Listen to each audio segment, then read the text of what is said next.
berjuang menyebarkan ilmu, menyebarkan dakwah. Yang mana tadi sore setelah bagikan tempat-tempat kalian atau pembagian perjuangan kalian. Ada sebagian tadi telah melihat mengabdi di Polres Anima. Ada juga kemungkinan tadi Pak Kiai telah meminta beberapa orang yang akan mengabdi, satu orang di rumah Tafis Asada masalah. Kemudian juga ada juga yang Pak Kiai tadi minta untuk dikirim ke Pondok Pesantren Oki di Setanjurwa, tapi lagi cari. Kemudian juga ada beberapa lagi yang belum minta, nanti akan dipanggil Pak Kiai yang ada luar. Baik, sebelum kalian datang untuk ke tempat-tempat pengabdian, maka Ustaz akan memberikan perbekalan kepada kalian.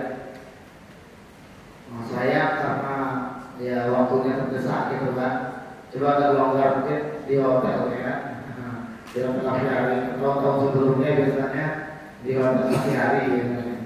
Tapi karena ya waktunya terdesak ya apa yang bisa kita lakukan, yang penting intinya materinya. Ya bayangkan aja kita di hotel pagi hari ya kan. Iya. Waktu lebih mulia insya Allah ini pasti.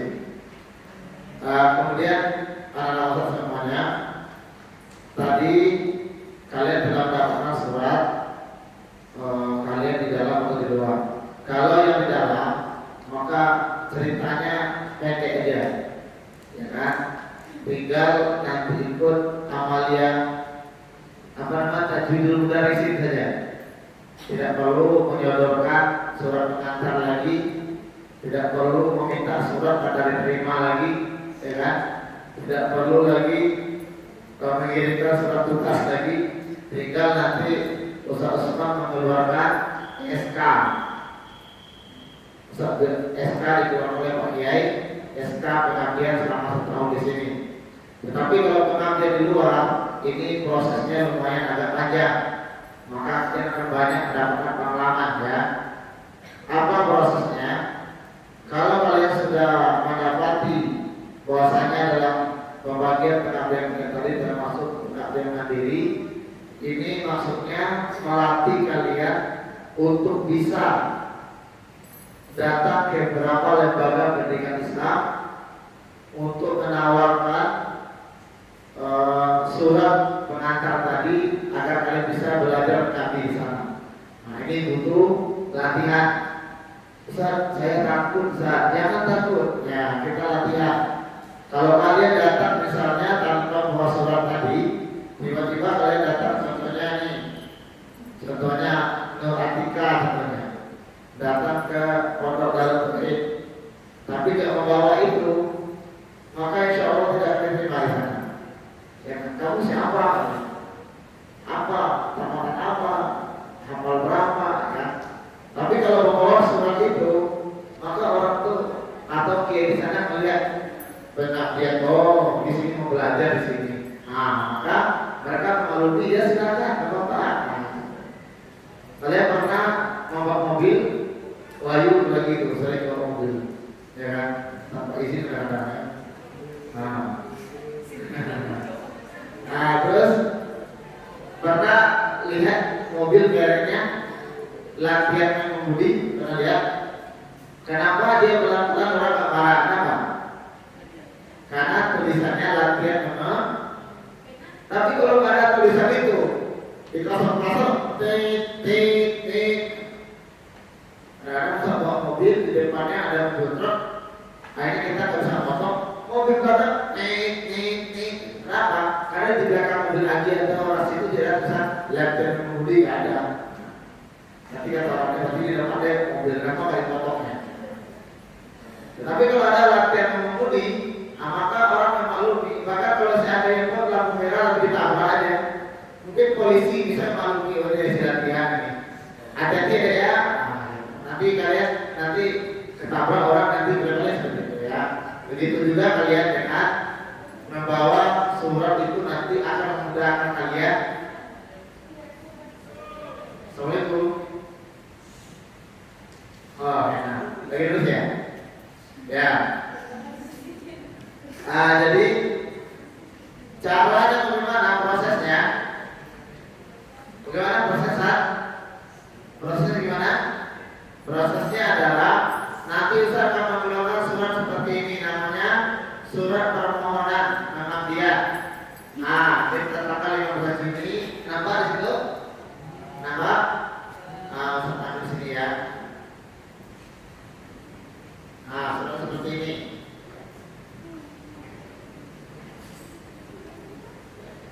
Misalnya. Nah, surat seperti ini nanti. Kurang besar. Nah, surat seperti ini. Nah, yang benar yang berapa nama ini, nama itu yang data itu nanti saya masuk ke sini. Maka yang benar datanya ya. Nanti orang tuh beri sertifikat nanti sesuai data ini. Nanti kalau kalian salah datanya sertifikat kalian salah nanti dari sana. Mereka nanti kan kayak kakak kalian tahun kemarin yang hemat sekarang nanti dia dapat sertifikat di sana. Tanda mengabdi baru dia bawa ke sini.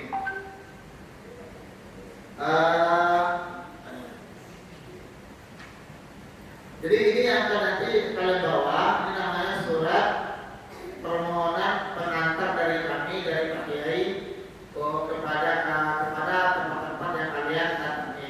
Kalau bisa nanti kalian buat ini apa namanya? Kalian fotokopi dulu, kalau bisa ya. Kalian fotokopi ya, sehingga nanti sebelum kalian isi yang kepada yang terhormat yang kalian isi ini, kalian fotokopi dulu. Khawatir nanti satu tempat kalian masuki, mereka mungkin tidak perlu pengabdiannya atau ustaznya sudah banyak, akhirnya kalian belum bisa diterima di sana. Kalian masih ada channel satu atau dua lagi ya kan? Maka jangan langsung nanti fotokopi dulu. Nah, yang fotokopi mungkin diserahkan fotokopinya nanti di sana. Nah, yang aslinya simpan. Dari dulu fotokopinya. Karena kita nggak tahu kan, mana tahu nanti di sana. Oh maaf deh, di sini sudah banyak ustadznya, sedangkan santrinya pun nggak terlalu banyak. Akhirnya kan, akhirnya kita belum masuk. Cari aja ke tempat lain. Gitu. Ini nanti akan kita keluarkan. Kemudian setelah kalian masukkan ini, nanti dilampirkan tata tertibnya. Ini surat ini adalah lampiran tata tertibnya kan dibaca sama orangnya. Ini saya jelaskan sedikit tata tertibnya. Maka orang tadi mungkin gini contohnya siapa lah? Siapa namanya? Sanjaya pergi ke Darut Tauhid atau ke Al-Bahjah Batam. Datang ke sana, assalamualaikum, waalaikumsalam. Kasih beritinya kan, ada apa, dek? Maaf pak, kami mau ketemu sama pengurus perusahaan Al-Bahjah, mau masukkan surat permohonan pengabdian. Dilihat dulu. Oh ya dek, tunggu sebentar ya, saya konfirmasi ke dalam dulu. Maka datang ke dalam, datang ke manajemennya. Ini ada santri tempatan perusahaan EMA, katanya mau ngabdi di sini di suratnya. Oh ya saya masuk. Nah, masuk dulu kan. Baru pasti langsung bertanya, ada apa? Ada yang bisa dibantu dek? Gini bu, atau gini pak, ini Ustaz. Saya mau menyampaikan surat ini kepada bapak. Kami mohon izin kalau seandainya ada peluang mengabdi di sini. Ini surat pengantar dari kami, dibacanya. Oh ya, suratnya kami terima dulu ya. Nanti insya Allah kami musyawarahkan dulu. Nanti kami konfirmasi hasilnya. Oh ya Pak, kami tunggu ya Pak. Terima kasih. Oh saya minta foto-fotonya dulu. Ya. Nah, jadi pulang kan. Nah, nanti kita callingan di WA lah. Nanti misalkan 1 hari 2 hari, tanya sama dia. Kira-kira berapa hari bisa saya konfirmasi Pak? Oh ya mungkin 2 hari setelah ini ya. Kalian pulang. Setelah 2 hari itu tanya, maaf Pak Ustaz, saya mau izin mau nanyakan kelanjutan surat permohonan pengabdian saya kemarin. Oh ya, alhamdulillah berdasarkan rapat kami dengan pihak manajemen dan pimpinan, alhamdulillah Ustadz Sanjaya diterima dengan lapang dada senang hati di sini. Alhamdulillah. Nah, tapi sudah selesai. Apalagi selanjutnya maka minta kepada pihak yayasannya atau pihak pimpinannya surat tanda diterima. Karena kalau kalian datang ke sini hanya dengan mulut saja, datang rasa gaya ke pemerintah. Semua saya diterima di Al-Mahjah Batam. Mana buktinya? Enggak ada bukti ya, saya terima. Harus ada bukti, ya kan? Bahwa saya di sana telah diterima. Bagaimana bentuk buktinya ini saya jelaskan nih. Ini yang salah satu contoh dari yang dibawa oleh kakak-kakak yang kemarin. Ini contohnya. Ini terima. Ini surat berasal dari Yayasan Bina Ummah Dr. Haji Adam bin Al-Husaini, ya kan? Ahmad Haji ini. Batam kepada yang terhormat PJ PDI Ketua PDI 5 di Batam, ya kan? Ini katanya berdasarkan surat nomor ini, tanggal ini yang mengambil kepada santri, nama ini bersama ini kami sampaikan bahwa santri saya pun dapat kami terima untuk masyarakat mengambil Yayasan Bina Ummah Dr. Haji selama 8 bulan. Dia membuat 3 lagi. Juga sudah disampaikan. Kalau ada surat ini baru Ustaz buat surat tugas.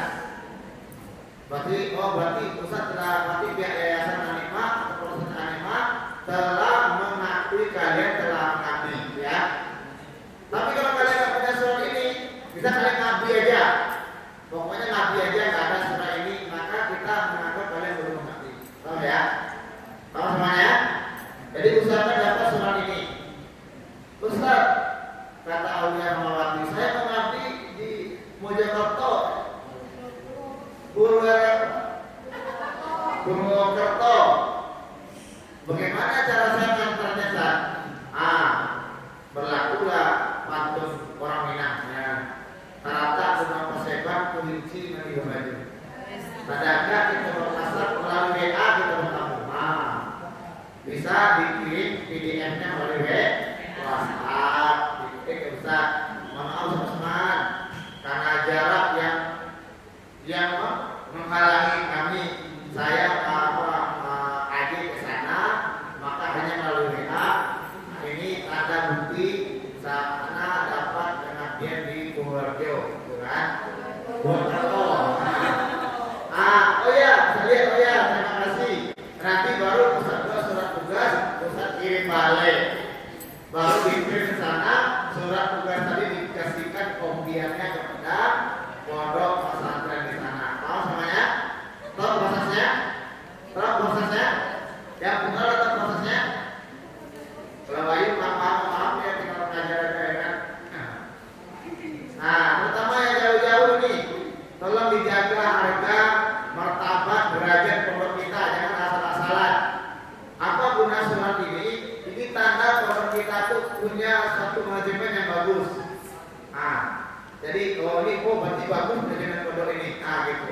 Nanti kita minta juga itu rata-rata pondok pesantren itu nggak tahu cara buatnya, ya kan? Kemarin itu pengabdian banyak yang pondok pesantren nggak tahu cara buatnya.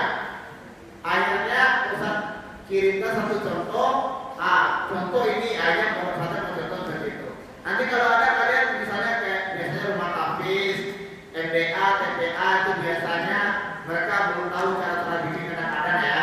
Biar ada juga yang bisa, maka nanti bisa kirimkan ke format. Insyaallah. Sampai di sini ada yang bertanya sampai di sini. Kalau sudah berjalan, kalau sudah seperti tadi, berarti kalian sudah mengabdi di sana. Kemudian ada evaluasi 3 bulan sekali. Kalau berada di Batam, insya Allah kita datang langsung daripada guru-guru kalian. Biasanya kalau kuliah, Umi Japit sama anak pengabdian kuliah biasanya. Nanti sama Ikhlasna, sama Hena 1.2 koma. Masih ingat kan benar-benar? Ya. Terus sama satu lagi sama Desinta, biasanya Umi Japit seperti itu. Nanti kalau yang laki-laki biasanya Ustaz Diki, Ustaz Lukman, Ustaz Mukhlis biasanya. Kalau Ustaz tinggal dulu aja bisa di sini, karena Ustaz banyak Ustaz di sini. Nanti baru yang surat-suratnya Ustaz dulu. Tapi yang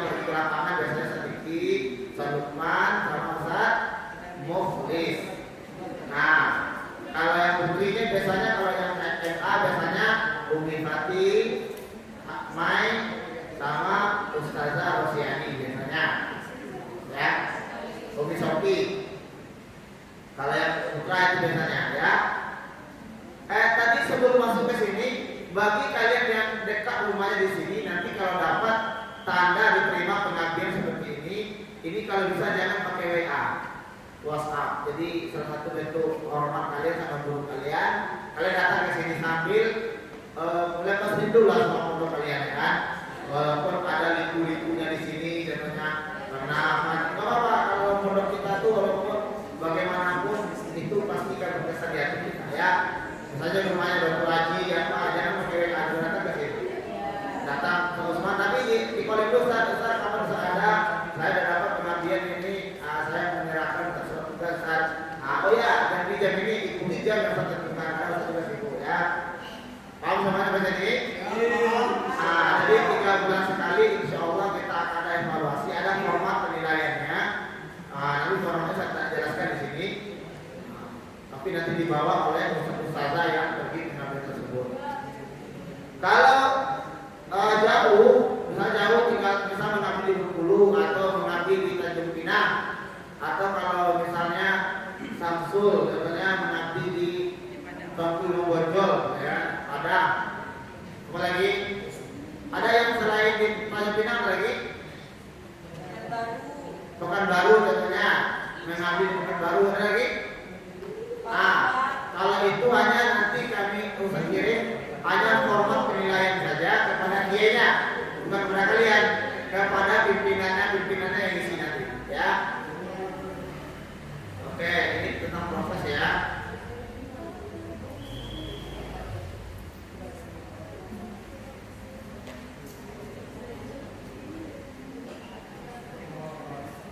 Sebelum saya lanjut sedikit tentang tata tertib, boleh bertanya dulu deh agar jadi yang kurang paham nanti tidak paham. Coba tuh, tanya dulu. Coba Aulia Putri, Putri Diana. Coba jelaskan bagaimana proses tadi. Bagaimana proses tadi? Misalnya sudah dapat surat keterangan tadi bahwasanya Putri Diana mengambil di luar mandiri kan? Itu langsung WA. Yang pertama tadi apa sih prosesnya? Bukan surat keterangan mengambil, maksudnya tadi kan sudah dapat surat keterangan mengambil mandiri. Apa yang dilakukan oleh apa Diana? Satu, ya datang ke tempat lembaga. Terus kedua, kalau diterima minta surat tanda diterima. Yang ketiga, kalau jauh kirim melalui WA, kalau dekat langsung. Kemudian setelah itu saya bikin surat tugasnya diapain? Surat tugasnya diserahkan ke lembaga kelembagaan. Nanti fotokopinya ya. Oke, dan bentar dulu.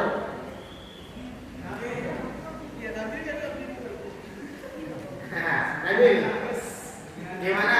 Misalnya Nabil tadi dapat mandiri kan? Gimana prosesnya? Mengajukan pengabdian ke lembaga, terus kalau sudah diterima kita surat tanda diterima, ya.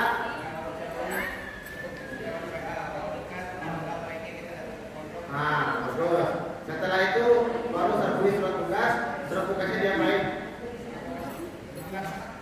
Tidak diserahkan kepada lembaga. Kemudian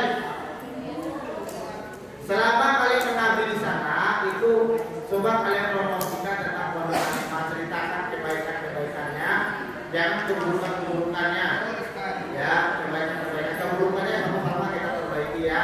Kebaikannya disebarkan, kalau ada kesalahan. Kemudian kalau seandainya kalian sudah selesai nanti pengabdian, minta sertifikat tanda mengabdi di sana ya. Minta sertifikat karena sertifikat itu syarat kalian bisa mengambil ijazah. Baik ijazah MA maupun ijazah pondok pesantren.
Nabil baca yang pertama di buku itu baca.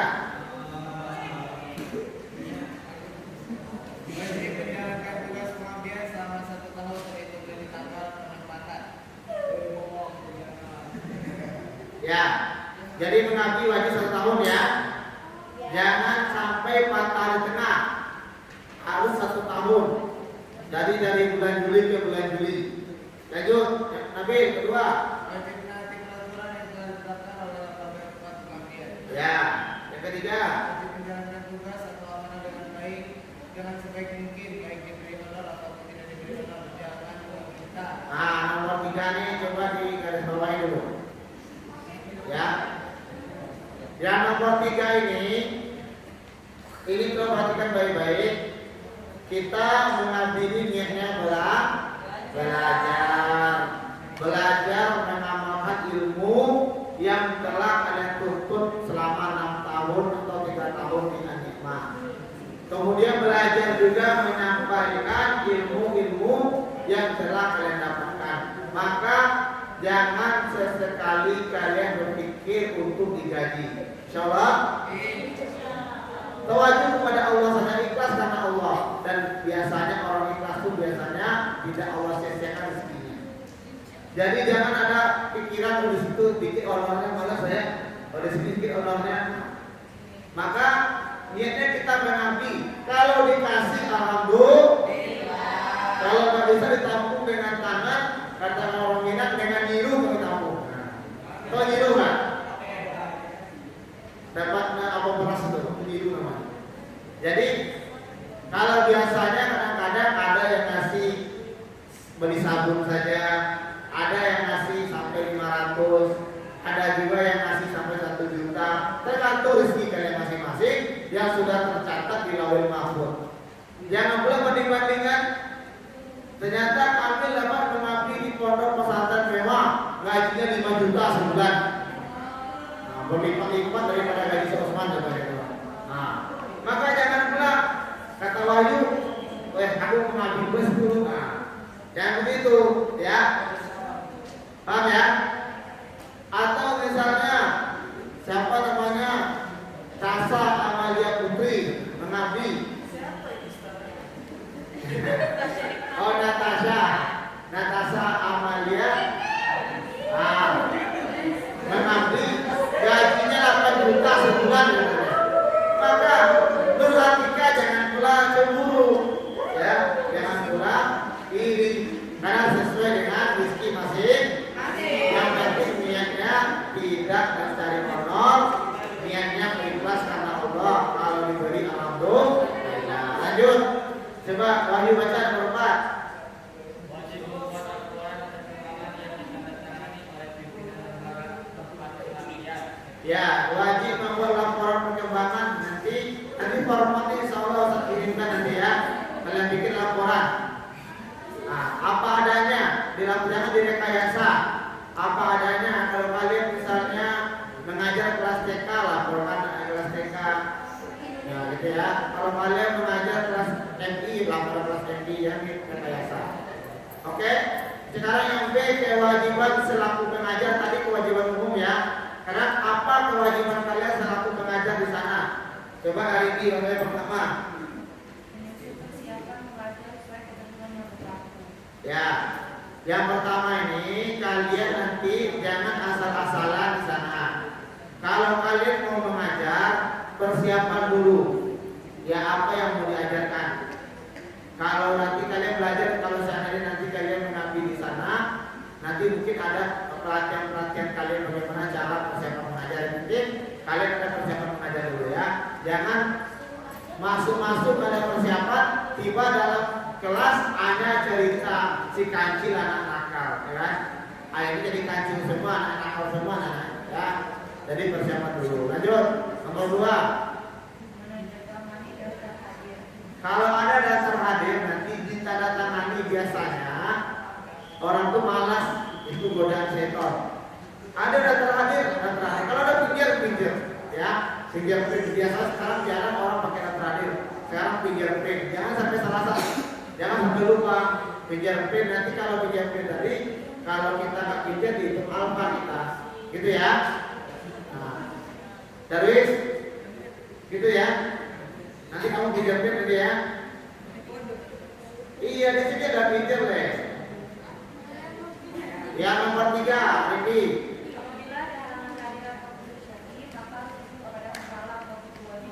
Nah, biasakan izin. Kalau seandainya nanti kalian mengabdi benar-benar kalian sakit, benar-benar kalian gak enak badan, tak bisa mengajar, gak usah malu-malu minta izin. Minta izin agar kalian tidak dianggap sebagai membolos ya. Nah, latihan yang mana kalian udah biasa izin kan ketika pondok kan, nah, maka di sana tidak izin. Nomor 4.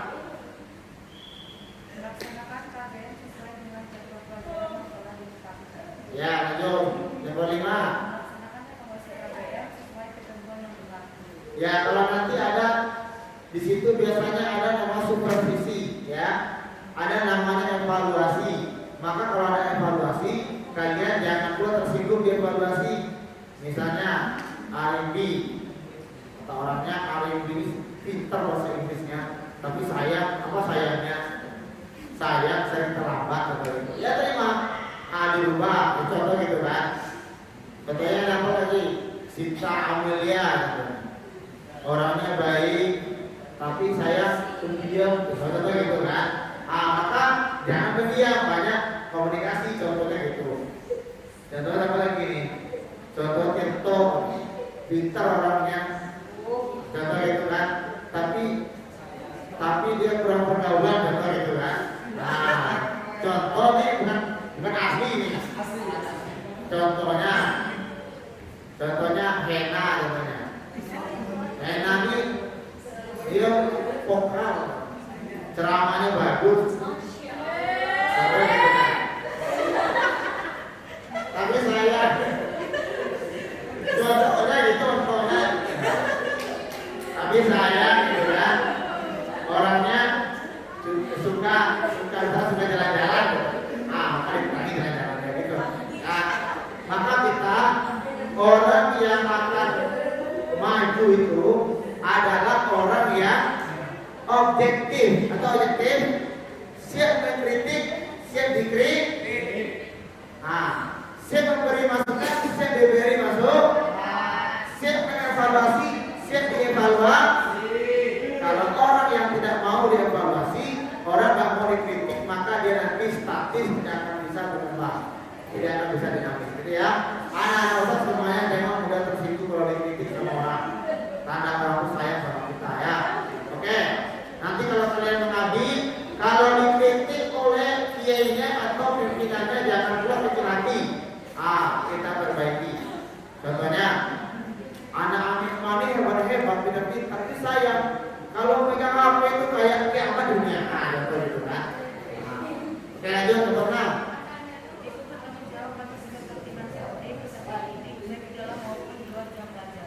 Nah, Kamil, perhatikan ini benar nih.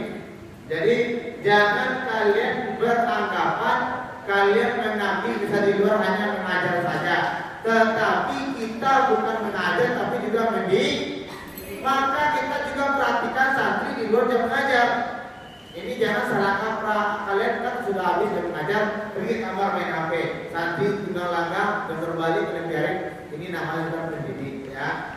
Tapi kita sampai mengajar di kelas, kita juga mendidik, memperhatikan santri yang nakal ditegur, santri yang buang sampah ditegur, santri yang tidak ada ditegur, santri yang manggil-manggil binatang kaki 4 ditegur kan. Oke. Sekarang yang C, kewajiban selaku pendidik, tadi selaku pengajar ya. Sekarang selaku pendidik, kita sambil mengajar juga mendidik. Coba Wahyu tadi ya. Tirto, baca yang 1.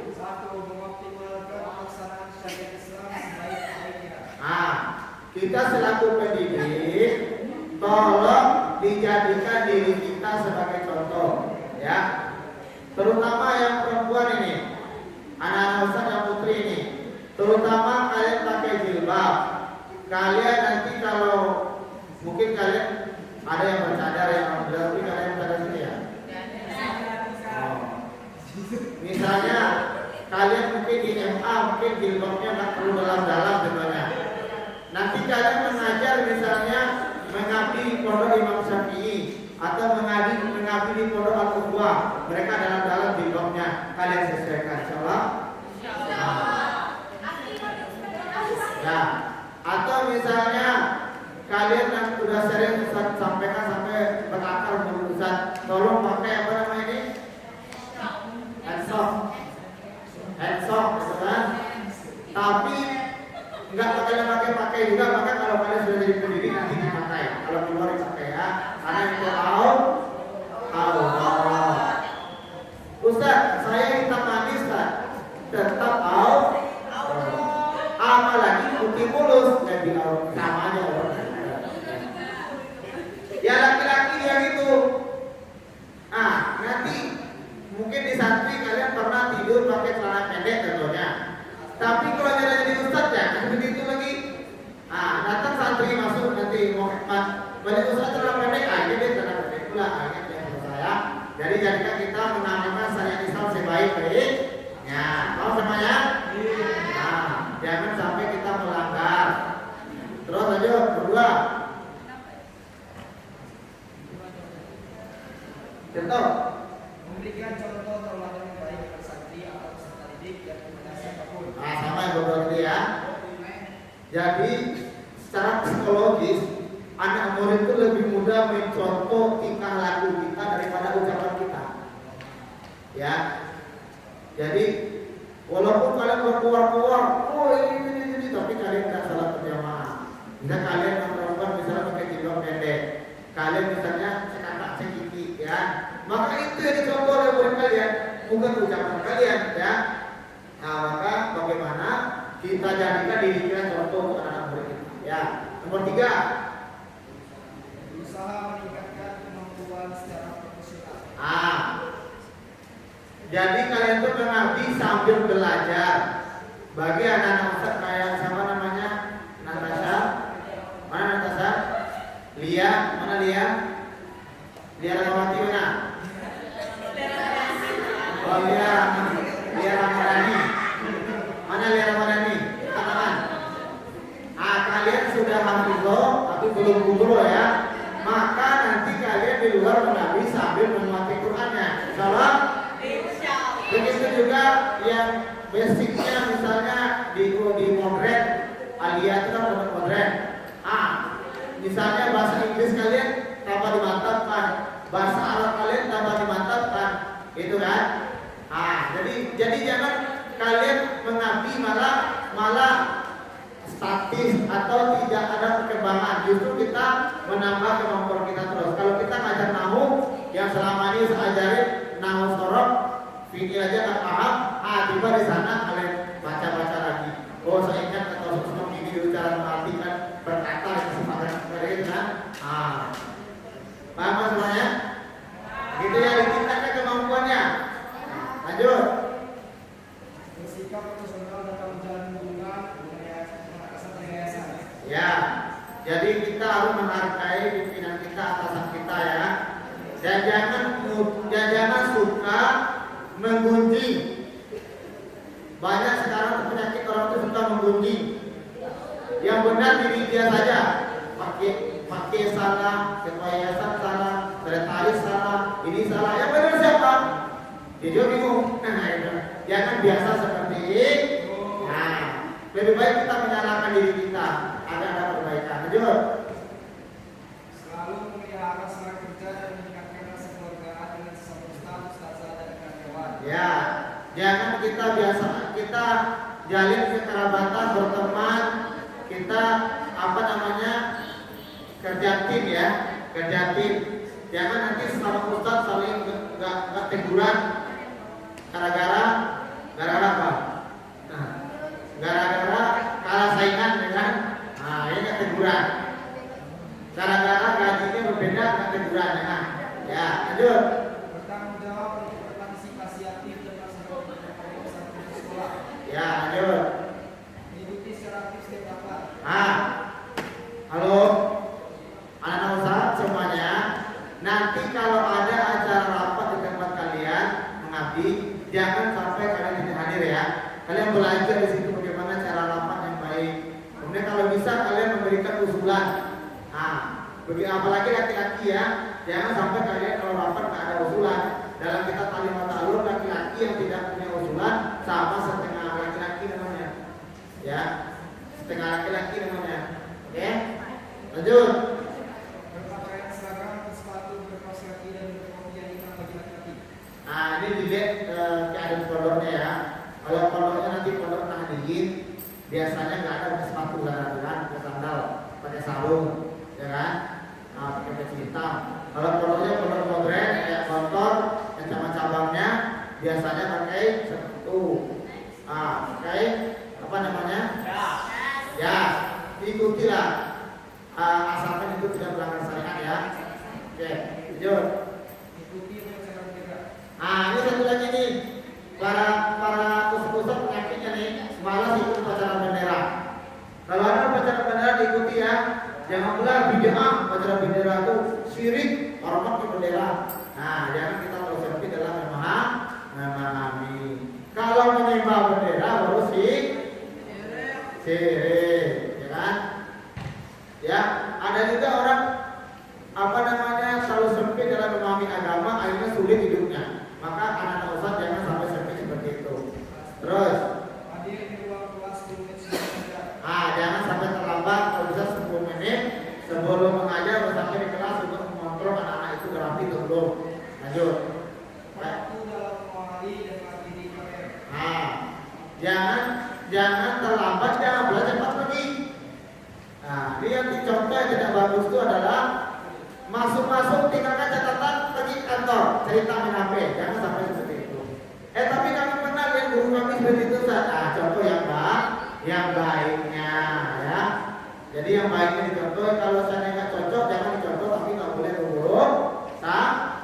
Mungkin guru itu bapak itu diputus saat itu mungkin lagi nggak enak badan ya. Lanjut. Yang D, kewajiban selaku warga pondok pesantren atau sekolah. Apa kewajiban kita? Tadi sebagai pengajar, pendidik, kemudian tadi sebagai ketiga sebagai pendidik, pengajar. Sekarang sebagai warga pondok pesantren lagi. Apa yang harus kita lakukan? Coba baca Sinta juga, baca Sinta Amelia. Kayaknya udah 5 word matanya Sinta ya. Dikas lagi. Pegang orang dulu dan pegang. Memiliki rasa cinta, bangga dan menjaga nama baik pondok pesantren atau sekolah di manapun berada. Ya, jadi dijaga nama baik sekolah ya, dijaga nama baik pondok kita maupun pondok sana. Jangan sampai kita menjelek-jelekan ya. Yang nomor 2 sudah. Memiliki loyalitas yang tinggi terhadap pondok pesantren atau sekolah dan yayasan. Loyalitas itu kalian loyalitas. Apa loyalitas? Apa loyalitas? Loyalitas itu ketaatan ya, punya ketaatan, punya kepatuhan, punya rasa, ada feel-nya. Ada feel-nya. Lanjut.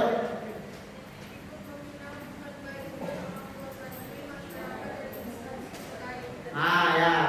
Jadi kita juga ikut menjalin hubungan dengan orang tua santri, masyarakat. Jangan kita kuper, jangan kita kaku, jangan kita tuh kaku lah untuk diam sendirian. Sama masyarakat sekitar nggak tahu, jangan sampai seperti itu ya. Kalau laki-laki sholat harus sekali ke masjid tetangga ya kan, tapi jangan rumput tetangga ya kan, masjid tetangga. Lanjut. Menjaga dan mengusahakan tercapainya keamanan, kebersihan, ketertiban, keindahan, kesehatan, kekeluargaan dan peninggalan pondok pesantren atau sekolah. Ikut menjaga lingkungan pondok. Ini kadang-kadang Ustaz lihat itu, kadang-kadang kamarnya aja nggak rapi kadang-kadang, ya kan? Bagaimana cara mendidik santri untuk rapi? Kamarnya rapi nggak? Rapi. Masa? Iya. Ya kan? Jadi kerapian itu dimulai dari diri kita dulu, dimulai dari tempat tidur kita, ya. Maka nanti kalian kalau menabi pesan Ustaz, tolong dirapikan, cara kalian berpakaian rapi, kemudian tempat tidur kalian rapi, lemari kalian rapi, jangan acak-acak kan, ya kan? Paham ya? nanti akan mudah dalam menghandle yang lainnya. Lanjut. Mengikuti kegiatan yang mendukung kegiatan semangat kekeluargaan maupun Ya, kalau ada organisasi pondok atau sekolah, kita masuk dalamnya, maka kita nggak apa-apa ikut bergabung ya, asalkan organisasinya tidak melanggar syariat. Nah, ini sedikit lagi nih larangan lagi nih. Apa larangan-larangan yang tidak boleh kalian sentuh, apalagi kalian lakukan ya? Nah, coba yang larangan ini baca kami.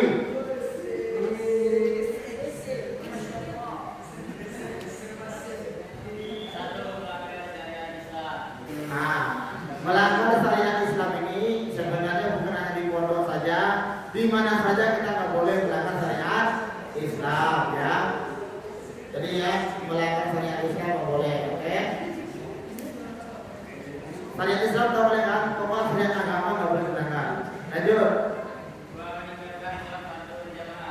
Nah, ini yang banyak ujiannya bagi kita sebagai ustadz. Nanti kalau kalian jadi bagi ustadz, sholat fardu berjamaah, maka jangan sampai kalian tidak sholat fardu berjamaah kecuali tertidur. Memang tidak sengaja tidur dan tertidur, lembur, karena ustaz juga ada tertidur, karena lembur kan, akhirnya tidur terlambat, akhirnya sholat berjamaah di kamar atau di rumah. Tapi jangan disering-sering, jangan sengaja ya. Nah, kalau bisa datang ke masjid itu sebelum azan dikumandangkan, kalau bisa. Kayak di sini contohnya Pak Kiai, contoh Pak Kiai kita itu, beliau masya Allah, seharusnya Pak Kiai kan seperti itu seharusnya, seharusnya ustaz di bawah, tapi karena beliau mencontohkan sama kita, Pak Wahyu ya. Wahyu jangan sampai nanti nggak sholat berjamaah ya. Pokoknya jangan sampai gitu. Terutama yang anak-anak ustaz yang nabi di sini nanti hari-hari yang ketemu sama ustaz, jangan sampai kalian tidak sholat berjamaah, paham ya? Ya, Yusuf, Ustaz Yusuf, Ustaz Safwan, Ustaz Arvin, Ustaz Wahyu, Gus Wahyu, Ustazah Hena.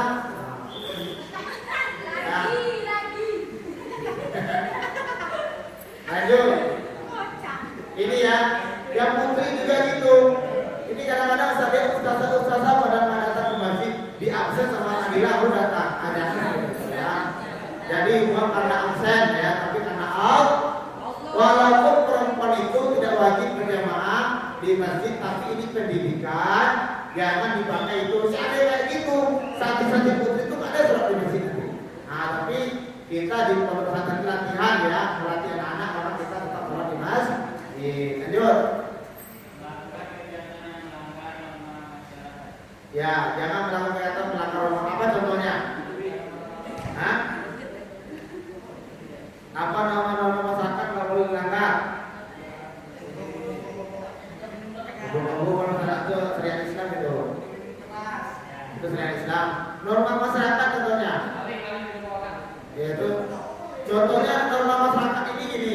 Di tempatan itu nggak bagus gitu contohnya. Nah, contohnya keluar malam contohnya. Nah, kalau di kampung-kampung misalnya keluar malam jam 9 itu nggak bagus, jangan keluar malam. Aku yang kota-kota jam 12 itu keluar biasa aja ya kan. Tapi jangan kalau bisa seperti itu. Lanjut. Ya sama yang tadi, jangan sampai biasa terlambat. Yang kelima, ini hati-hati nih yang kelima nih. Wahyu baca. Bayu.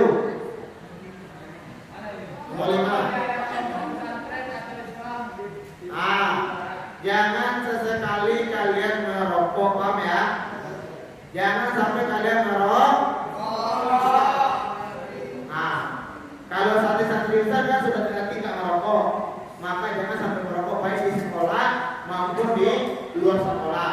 Tetapi bagi ustaz-ustaz misalnya ustaz-ustaz di mana masuk ke anima, tiba-tiba dia sudah merokok berat contohnya, maka minimalnya di pondok jangan merokok jauh-jauh di sana, terus di sana, ya kan?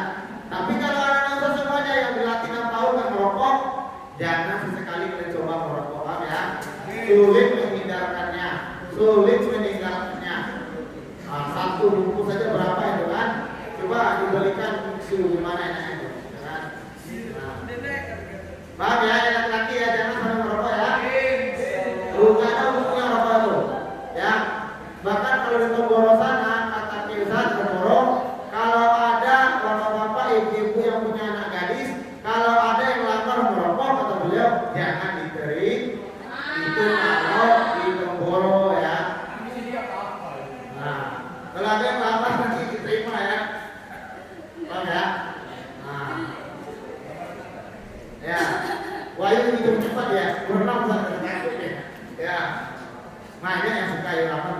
Ya, yuk, nah. Sekarang sama-sama ustaz atau ustazah. Kalau ustazah kan dengan santri.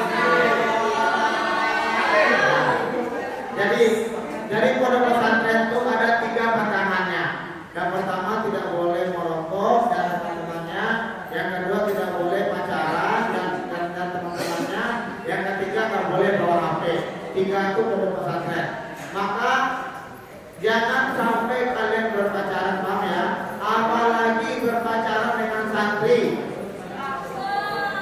Ustadz berpacaran dengan santri itu nggak ada wibawanya. Ya. Nah,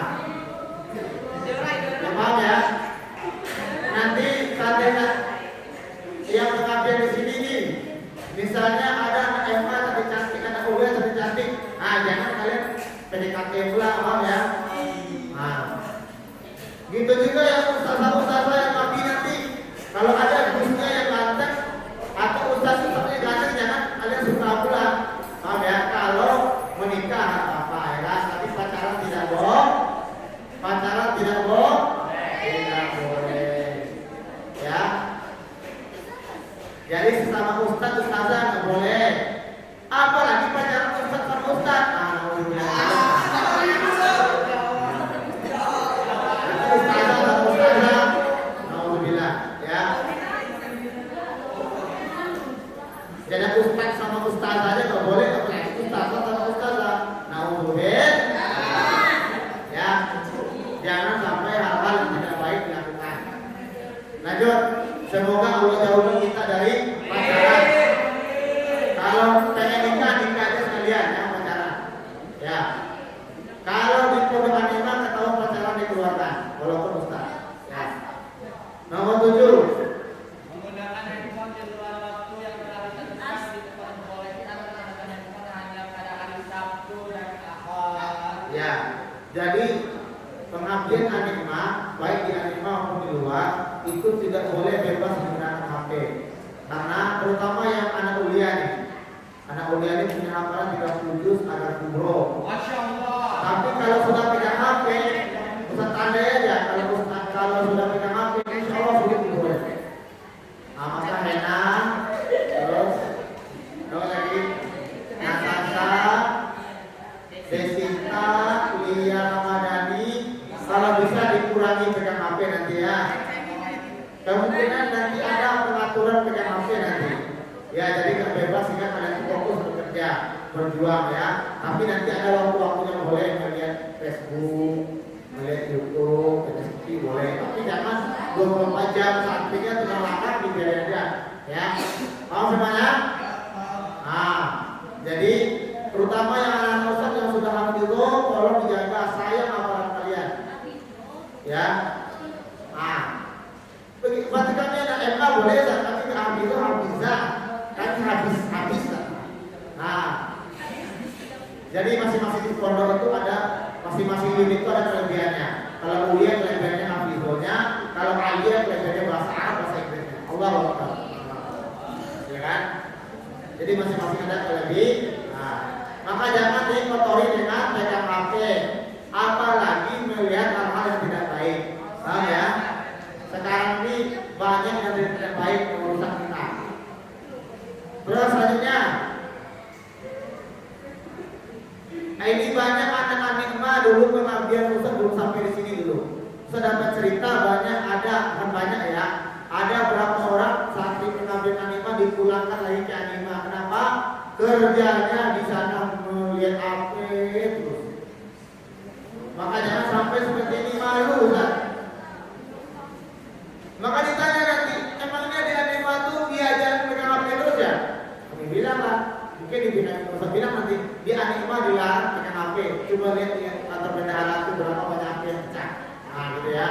maka jangan malu-maluin nanti Ustaz atau Pak Kiai di sana, insyaallah. Jangan sampai secukupnya aja. Lanjut.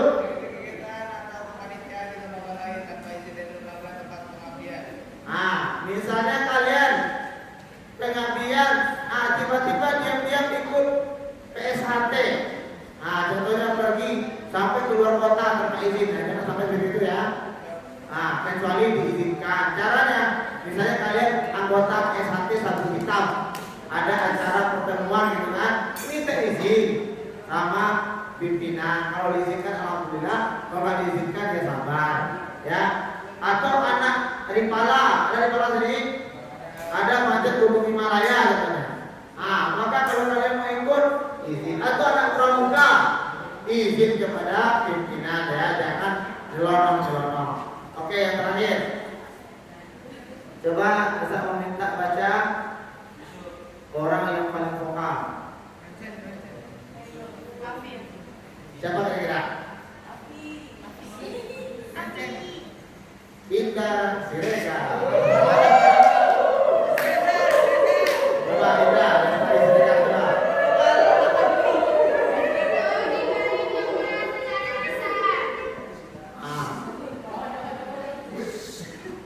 Jadi yang pertama, apabila tenaga pendidik melanggar di atas, kalau kalian ada melanggar di atas, maka yang pertama nanti kalian ditegur dulu, ya dipanggil sama pimpinan.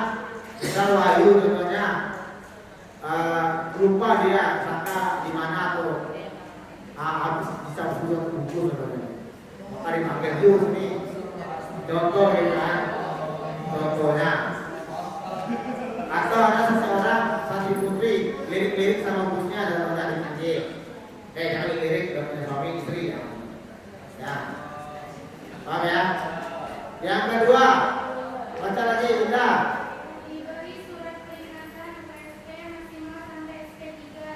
Ya, nanti kalau kalian melanggar, maka diberi SP1. Kalau melanggar lagi SP2. Kalau melanggar lagi SP3, maka langsung di-DO. Dikembalikan ke sini. Kemana buka di kemana malunya kita ya. Maka jangan sampai kalian dapat SP3. Paham ya? Oke, lanjut yang ketiga.